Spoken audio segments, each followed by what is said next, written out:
intención de darle consejería a la gente, hermanos, es para que aprenda algo en la iglesia, ¿verdad? Quizás, hermanos, allá afuera no le dan el consejo que en la iglesia le pueden dar. Y cuando alguien no viene a la iglesia se pierde el consejo de la palabra.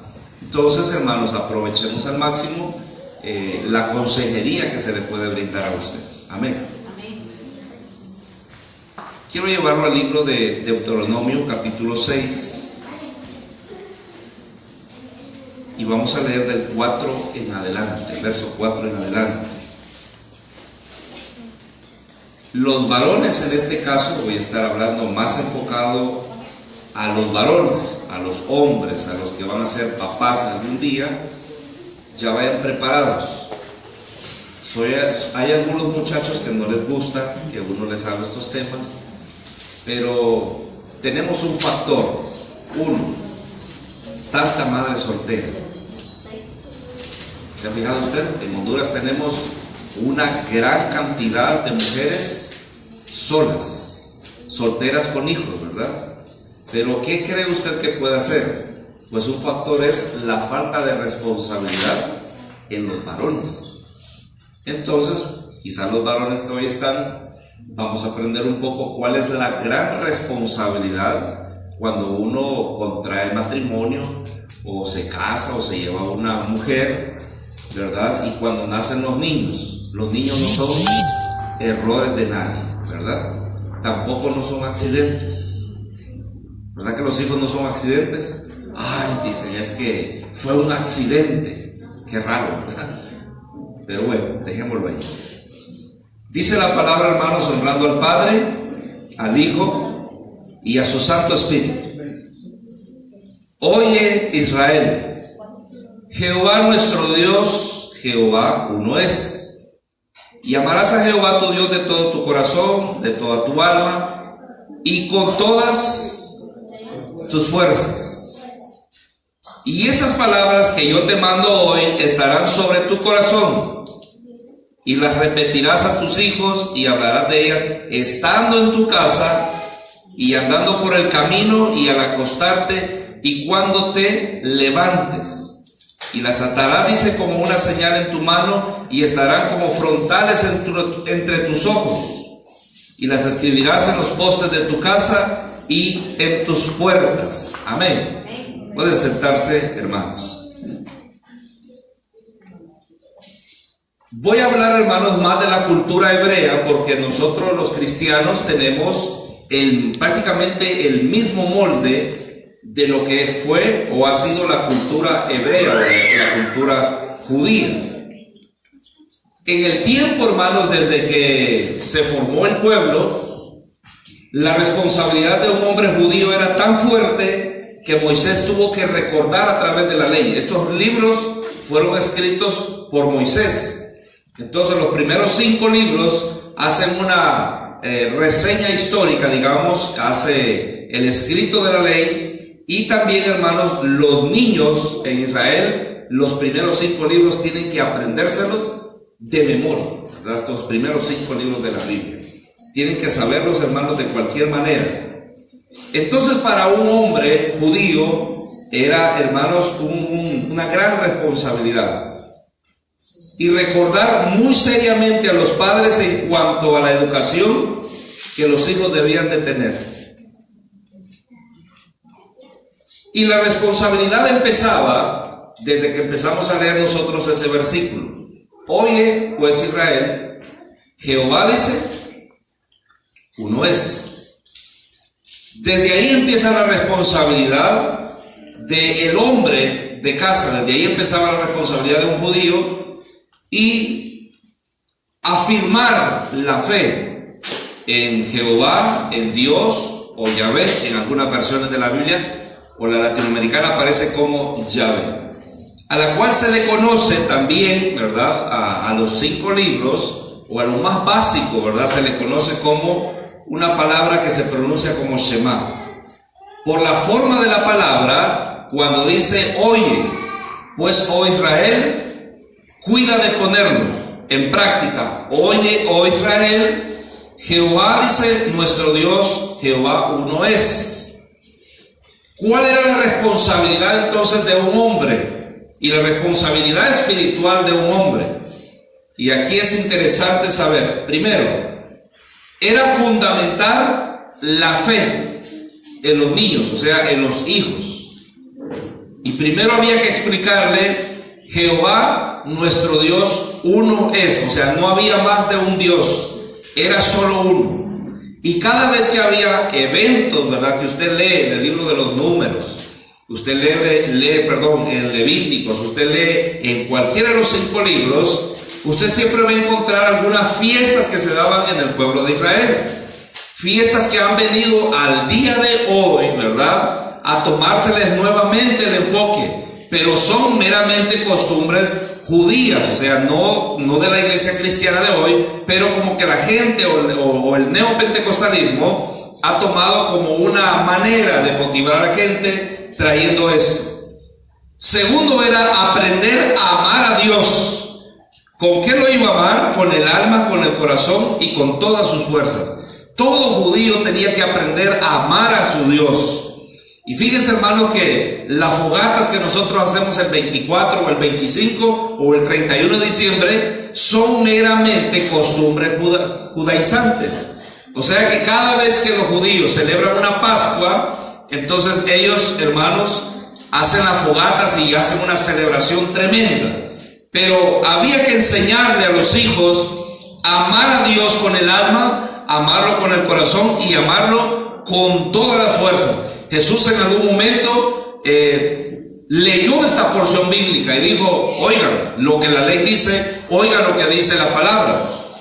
Las 3 condiciones se volvió el método de educación básica en una familia hebrea. Vamos a ver entonces cuáles son la manera que le enseñaban a los niños.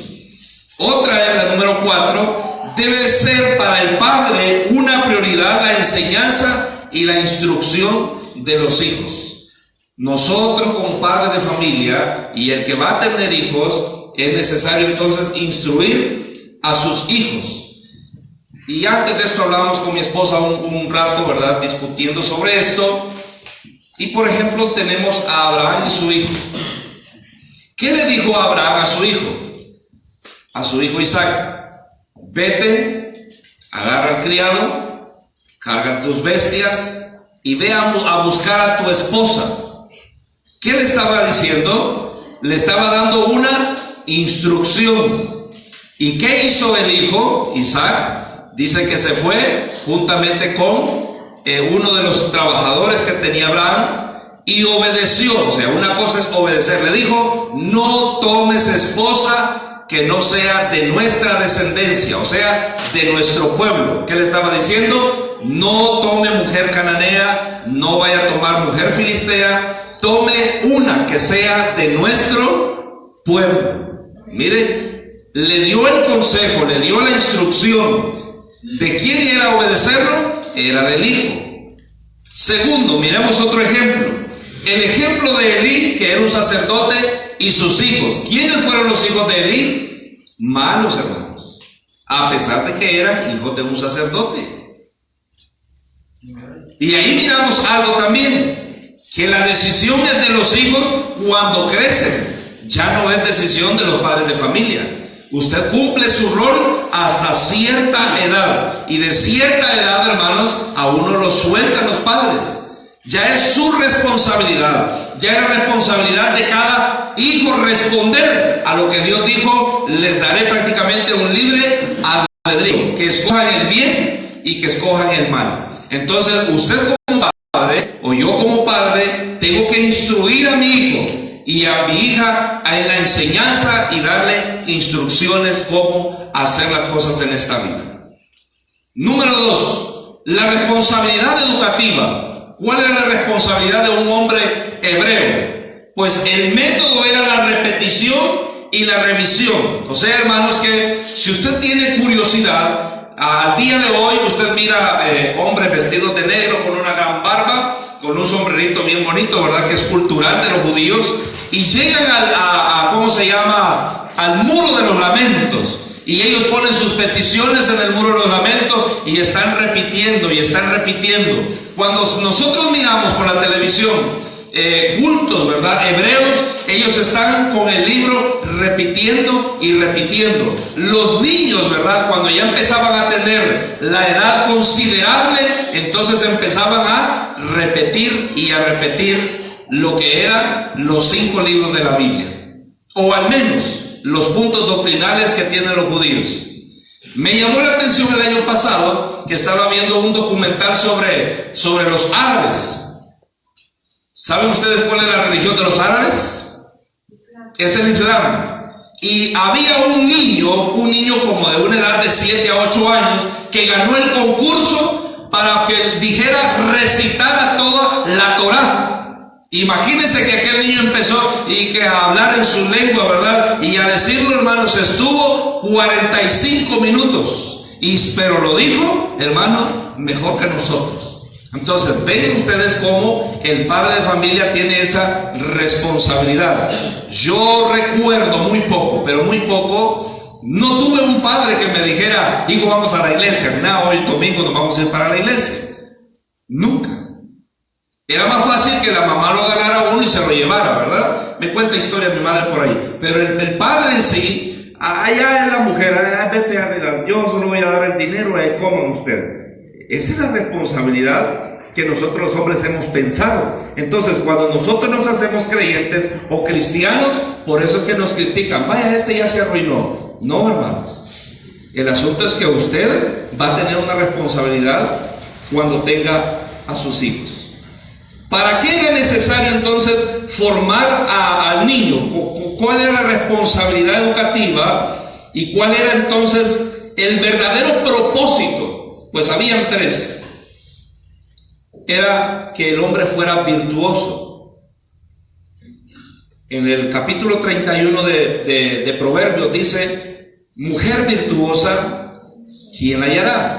Y también hay otro proverbio que no recuerdo hasta ahorita, pero dice, hombre virtuoso, también ¿quién lo hallará? O sea, no es fácil hallar ese tipo de mujer y de hombre que sea virtuoso, pero el método de la repetición y el método de la revisión llevaba a que los hombres y las mujeres fueran virtuosos, fueran piadosos. Por eso la misma ley decía, el día de la cosecha, cuando se recogían las cosechas, entonces se le dejaba a la viuda, se le dejaba al pobre y se le dejaba al extranjero. Era una ley, hermano, la ley lo decía. ¿Por qué? Porque les dijo, extranjero fuiste pobre. Y también, hermanos, ¿verdad? En alguna ocasión habían bastantes viudas dentro del mismo pueblo. Y la otra era que el hombre o la mujer fuera completamente honesto. Hoy estaba revisando una reflexión y voy a ver si medio les puedo contar. Dice que cuando alguien encuentra la oportunidad de robarse 30 centavos, entonces dice que es una oportunidad. Cuando alguien encuentra la oportunidad de agarrar una empira, es una oportunidad para agarrar una empira. Y así sucesivamente. A medida, hermanos, que la gente cuando tiene la oportunidad de robar 1 millón, entonces fue una oportunidad en la vida de poder robar. Miren, recuerdo uno de los grandes consejos de un doctor que daba su programa en HRN. Y decía, usted como empleado no puede llevarse ni una hoja de papel ni un bolígrafo de su empresa. Porque cada bolígrafo hoy creo que cuesta más de 5 lempiras, ¿verdad? ¿Cuánto vale, hermano? 5 lempiras. Imaginémonos que un empleado toma este lápiz todos los días. ¿Cuántos lápices hace en un mes? 30. Multiplique 30 por 5 lempiras. ¿Cuánto es? 150 lempiras que se está llevando de la empresa simplemente con un lápiz. Pero imagínense que alguien se lleve una hoja de papel y se lo lleva y se lo lleva y se lo lleva. Hermanos, cuando menos se acuerda, tiene una resma de papel en la casa. ¿Y cuánto vale una resma de papel? Anda entre 100 lempiras y 100 y fracción de lempiras. ¿Para qué era necesaria la educación? ¿Para qué nos educan, hermanos, en la casa? ¿Para qué nos educan en la escuela? ¿Para qué nos educan en la universidad? Para ser buenos ciudadanos, ¿verdad? Pero resulta que a veces el molde es al contrario. Entonces en Israel, o el hombre tenía la responsabilidad La educación comenzaba cuando el niño empezaba a hablar. Era entonces la educación en el interior de la familia. Desde ahí empezaba. Yo me quedo sorprendido cuando a alguien a uno le falta el respeto. Uno, hermanos, no tiene la edad considerable, podría decir, no soy el anciano de 50 y 60 años para que de repente alguien venga y dé el máximo respeto para uno. Pero uno ve, hermanos, en la gente la falta de respeto no con el título, sino con la persona que uno es. O en otras palabras, cuando yo miro a alguien que le falta el respeto, nos falta el respeto muchas veces, entonces yo no lo culpo a él o a ella, yo culpo a los padres. ¿Por qué? Porque fueron los padres que no le enseñaron. Entonces es una gran responsabilidad de nosotros, el hombre específicamente, ¿verdad? El modelo que tenían los judíos era así, era el padre que tomaba esa gran responsabilidad. Entonces dice el verso 7, y la repetirás a tus hijos y hablarás, dice, de ellas estando en tu casa. ¿Dónde es la primera escuela? Es en la casa. Si el niño se llevó una aguja y le dice, mamá, me encontré esa aguja en la escuela, posiblemente la agarró. Se llevó un lápiz de carbón. Pero usted, hijo, es insignificante un lápiz de carbón. Pero ese lápiz de carbón se lo llevó el niño, usted no le dijo nada, yo no le dije nada. Probablemente más adelante ese niño, ¿verdad?, vaya a agarrar más de un lápiz. ¿Dónde es la primera escuela? Jovencitos, la primera escuela es la casa. Desde ahí se forma. A usted lo están formando. Más adelante, dentro de años, usted tendrá que formar. No es simplemente que digan, me enamoré, llevo chocolate, llevo flores, y que la muchacha se encantada, ¿verdad?, porque encontró su príncipe azul. Ojo, yo siempre les digo a los jóvenes, pregunten, ¿quién es ese muchacho en la casa? Si ya trabaja, entonces pregúntenle a la mamá, disculpe, suegra, si tiene el valor de decirle suegra, ¿verdad? Este muchacho trae pollo a la casa, y cuando le digan no, así va a ser en su casa. Suegra, este muchacho paga servicios públicos aquí en la casa, ¿le ayuda a usted? Y si le dice que sí, entonces lleva un gran esposo. Porque desde ahí empiezan las responsabilidades. Pero si tiene un muchacho o una muchacha, ¿verdad?, que le tiene miedo lavar los baños, planchar ropa, lavar ropa, hacer comidita, desde ahí, muchacho, tírele el ojo. Ay, Dios mío, me va a tocar pagar trabajadora. ¿Por qué, hermanos? Porque es una gran responsabilidad de nosotros los padres de familia. Amén. Amén. Entonces les dijo el Señor, usen el método de la repetición, que es una forma de poder aprender algo.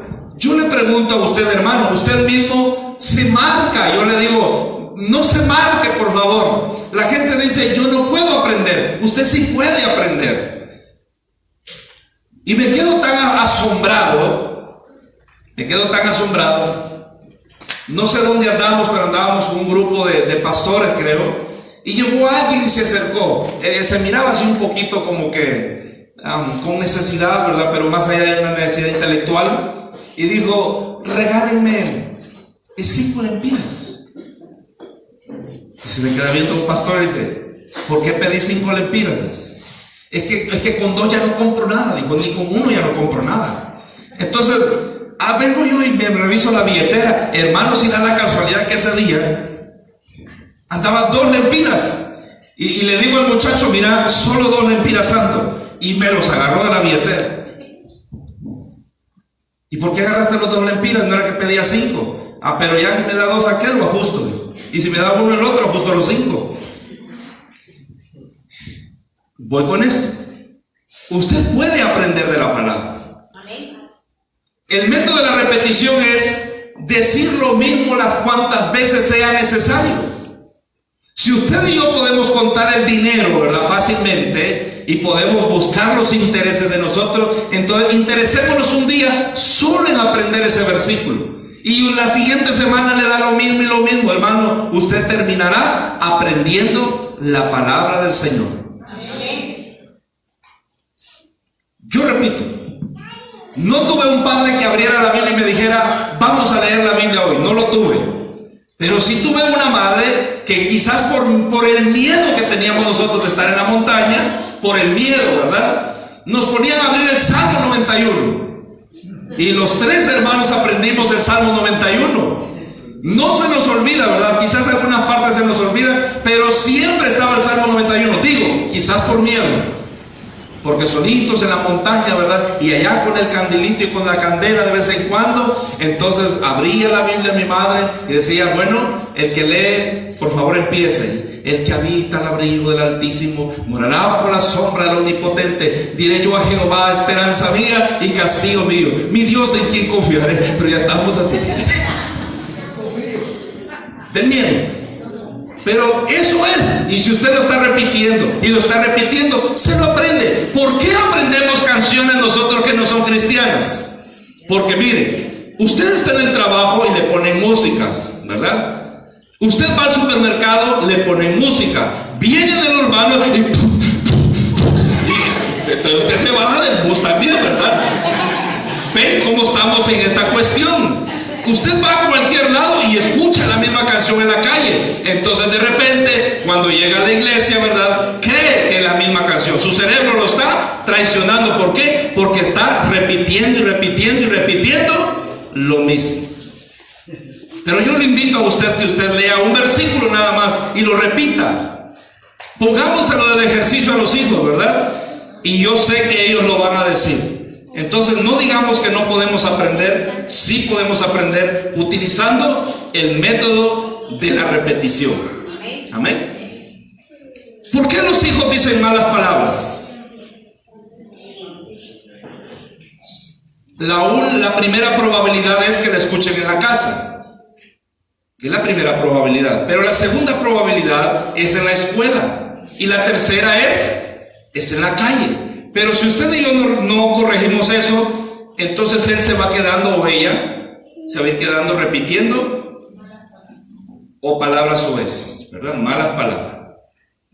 Tercero, el tercer propósito de la educación en una familia hebrea era entonces transmitir la herencia histórica en forma oral. ¿Qué es este asunto? Se lo explico.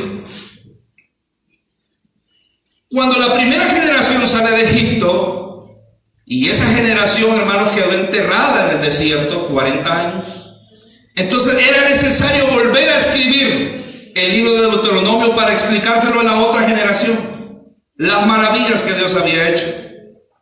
Y así sucesivamente. Israel se perdió, lo borraron del mapa, pero volvió a resurgir. Algo que yo siempre he admirado de la familia hebrea es que a pesar que estaban en Alemania, jamás olvidaron sus principios y su fe. Los que regresaron de Alemania para Israel nuevamente, ellos sabían al menos los 5 libros de la Biblia.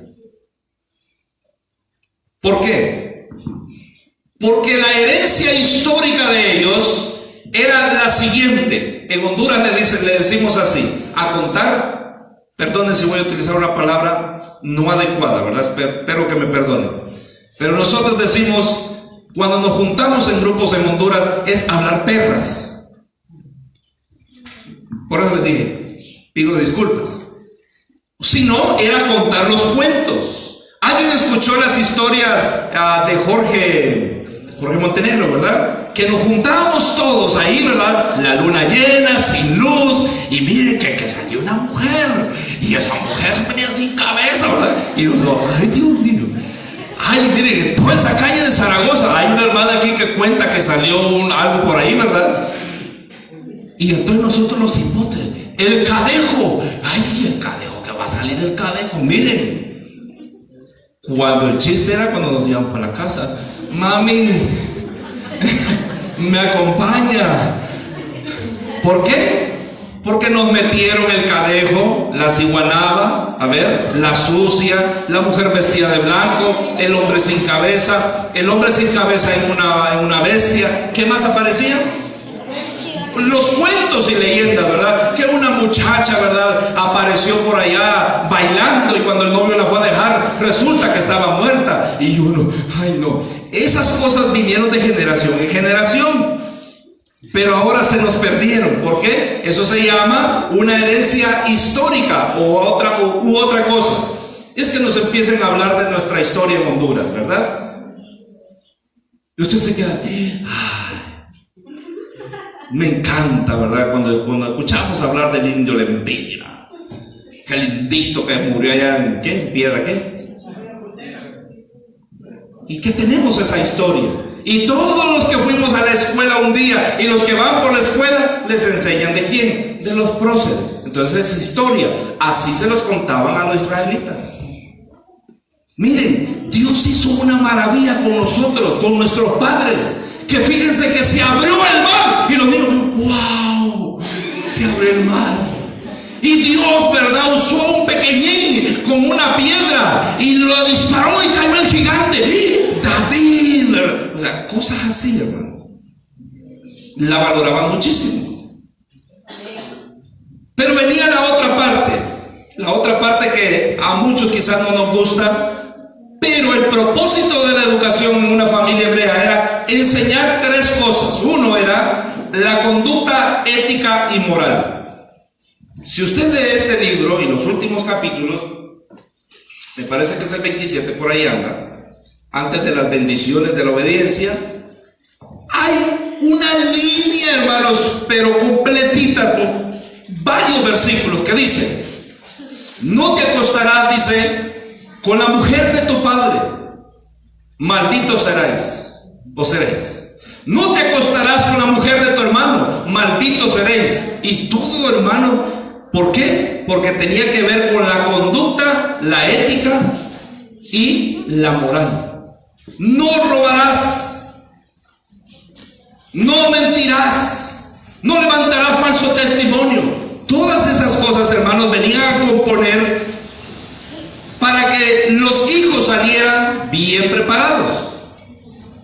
La otra era los principios básicos de disciplina y conducta. Hermanos, quiero que tengan claro algo.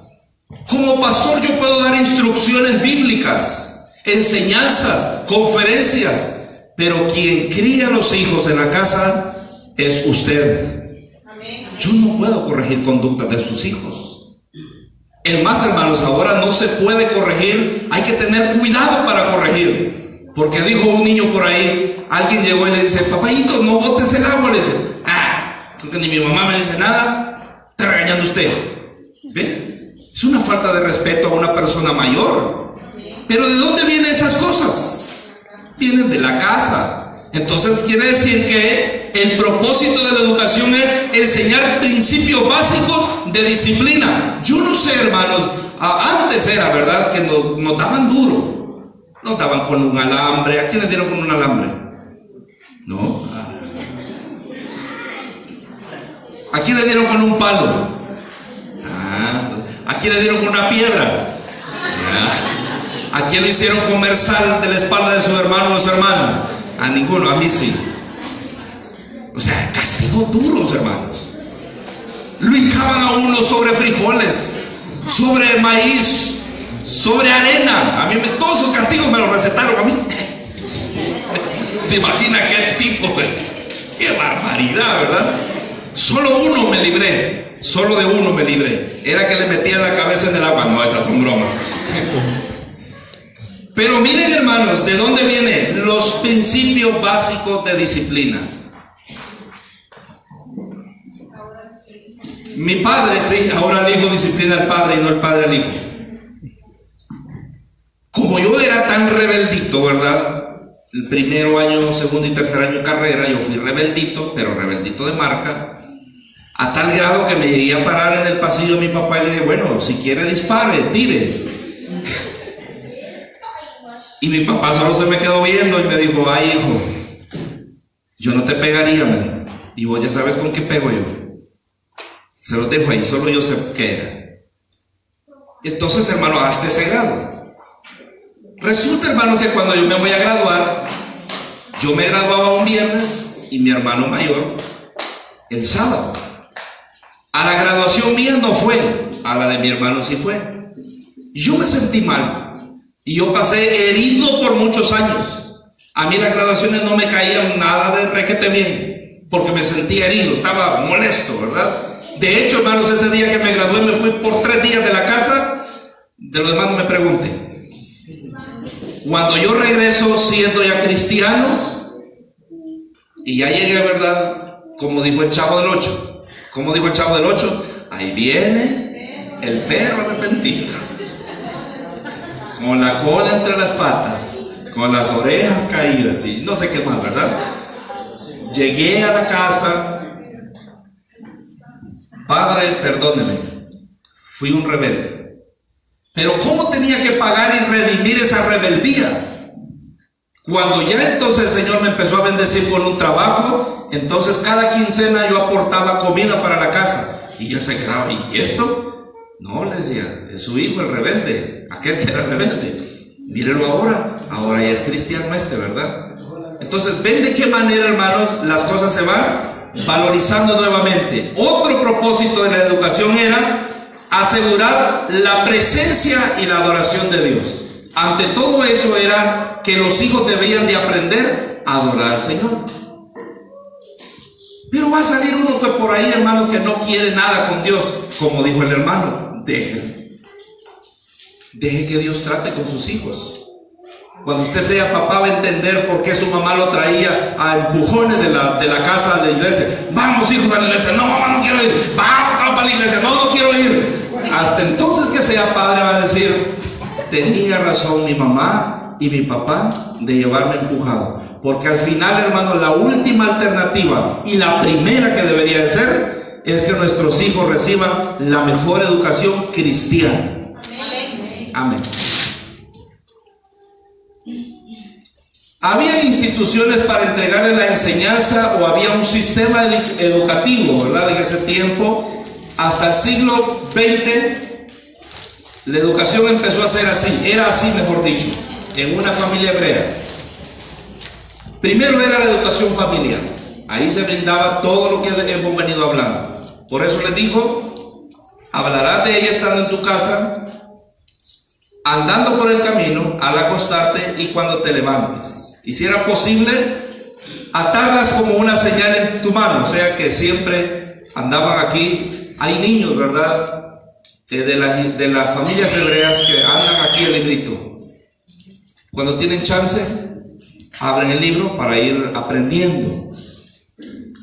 Caso contrario, la cultura ¿cómo se llama? Del siglo XXI. Le dan receso al niño y saca el teléfono, pero para echarse ahí sus cositas, ¿verdad? En esa familia no era así. Sacaban el libro, el Pentateuco, y se ponían a leer y a repetirlo y a repetirlo y a repetirlo. Primero, la educación familiar. Segundo, era una educación elemental, como por ejemplo la lectura, la escritura, la religión, las ciencias y las artes. El padre repasaba eso con sus hijos. O habían, ¿verdad? Ya empezaban a haber espacios para que los niños aprendieran. Pero si no habían los espacios, el padre era el responsable de poderle enseñar estas cosas: leer, escribir, religión, arte y ciencias. Eso se daba de 6 a 10 años. El niño tenía que empezar a recibir esas cosas. No había más novelas, no había sistema de cable, de hecho, no había. De los 10 a los 15 años, entonces existía lo que se llamaba la escuela de leyes, o se le llamaba la casa de estudios o la casa de investigación. La pregunta es, ¿Jesús recibió todo este tipo de enseñanza? Sí. Jesús no era, hermanos, el que usted ha considerado o el que hemos considerado. Jesús no estudió, hermano. No hay que estudiar. Jesús estudió, hermano, porque era de familia hebrea, era un judío. Y por lo tanto, de 15 a 18 años, solo iban aquellos hijos de aquellas familias que tenían el máximo privilegio, como los escribas. Y entonces solo esto llegaba a ese tipo de educación. Y había otra que era la escuela de profetas. Y la gente dice, no, Jesús no estudió. Jesús estudió como cualquier niño, joven, adolescente. Aprendió también, aunque él era todo. Por eso en alguna ocasión dice, ¿y Jesús dónde está?, dijo María. Se perdió Jesús. Jesús a los 12 años, ¿con quién dice que hablaba en el templo?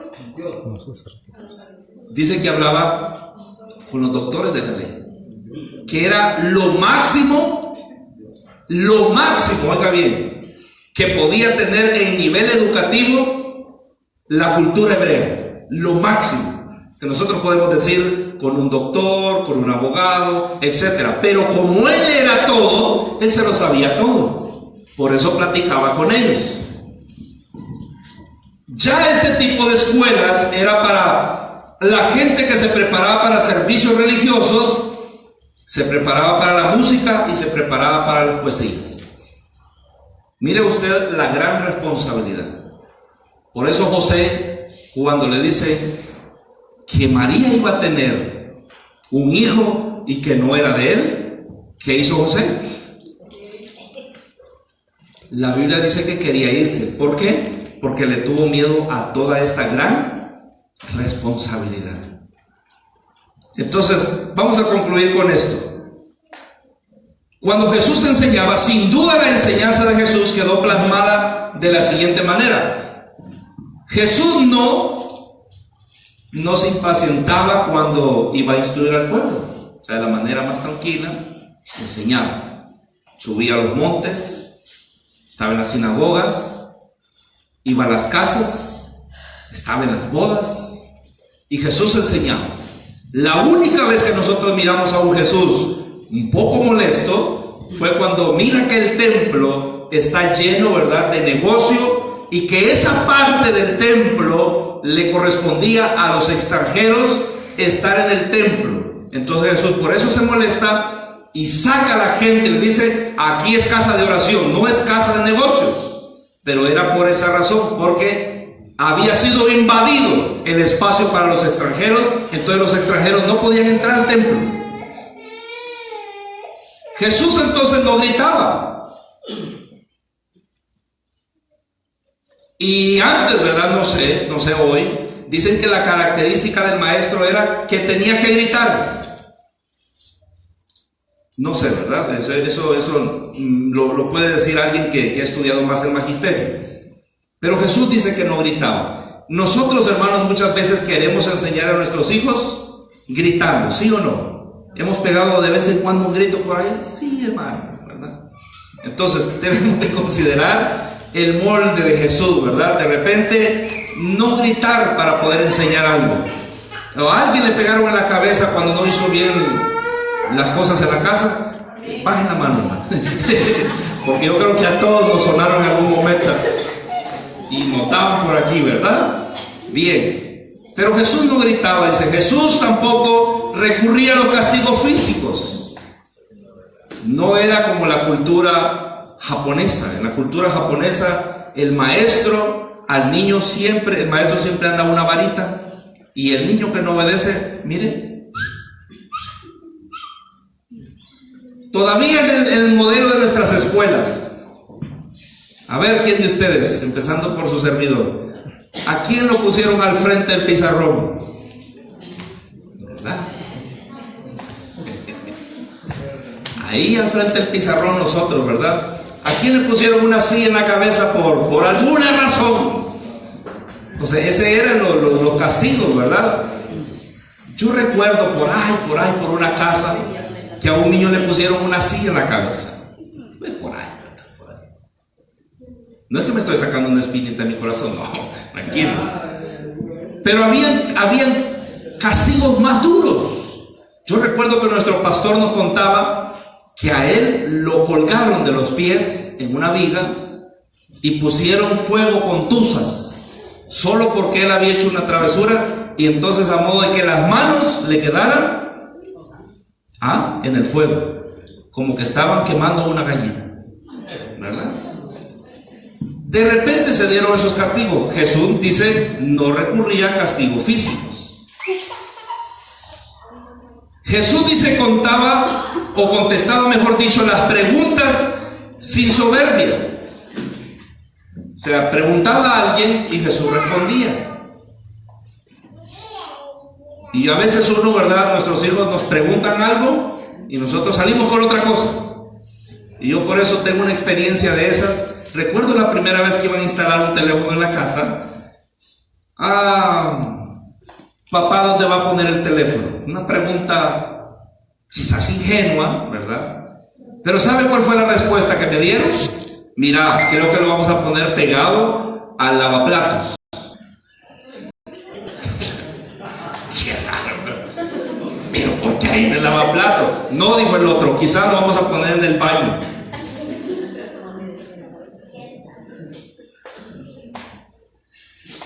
Puede ser, nuestros hijos puede ser que pregunten algo y como nosotros los hombres quizás lleguemos encandilados del trabajo, ¿verdad? Nuestros hijos pregunten algo y nosotros salimos con otra cosa. Bueno, Jesús nos deja esa enseñanza, que Él contestaba las preguntas de manera tranquila, sin soberbia. Y a otra, Jesús respetaba la libertad de opinión, siempre los dejaba opinar, ¿verdad? Después Él opinaba. ¿Ven? Entonces, con esta enseñanza creo que algunos van a decir, bueno, se quedará así como aquel que agarró la flor y dijo, ¿me quiere o no me quiere? ¿Verdad? Pero no es un asunto de tenerle miedo, es un asunto de que sí es una gran responsabilidad la que tenemos. Y esto que no hablé de los asuntos de sostenimiento y de otras cosas por ahí que también es una gran responsabilidad de nosotros, los padres. Que el Señor bendiga su palabra. Amén. Amén.